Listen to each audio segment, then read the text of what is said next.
Congratulation, আপনার ঘরে লক্ষ্মী আইছে, আপনি বেটির বাপ হইছেন। এই নেন। বেটি স্যার। আরে ভাইজান, আপনি কাঁদছেন কেন? বেটি তো সৌভাগ্যের কথা, আপনার ঘরে শান্তি আসবো।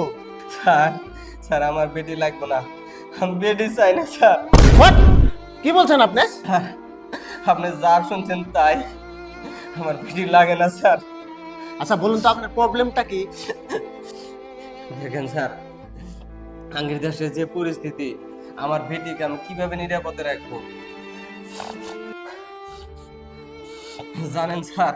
আঙ্গের দেশে 24 ঘন্টায় কত মেয়ের রেপ হয় জানেন না স্যার? স্যার সবাই বলে ডক্টর একটা সেকেন্ড গড। তো কিছুদিন আগের কথা আপনার মনে আছে? ডক্টর মৌমিতা মনে পড়ছে আপনার? নিজের হসপিটালে দলবদ্ধভাবে কিভাবে রেপ করে মাইরা ফেলাইছে। আর আমরা তো স্যার সাধারণ ঘরের মানুষ।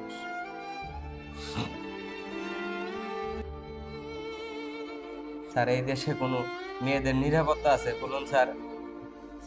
যার নিজের হসপিটালে নিজেরই নিরাপত্তা নাই স্যার।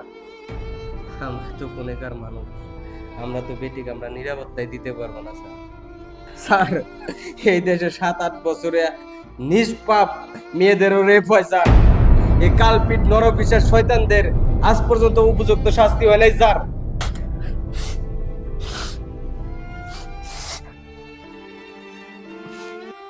তাই ডক্টর সাহেব, আমি চাই না আমার বেটির লগেও এরকম কাণ্ড না হোক। তাই আমি বেটি চাই না ডক্টর সাহেব, আমার বেটি লাগে না।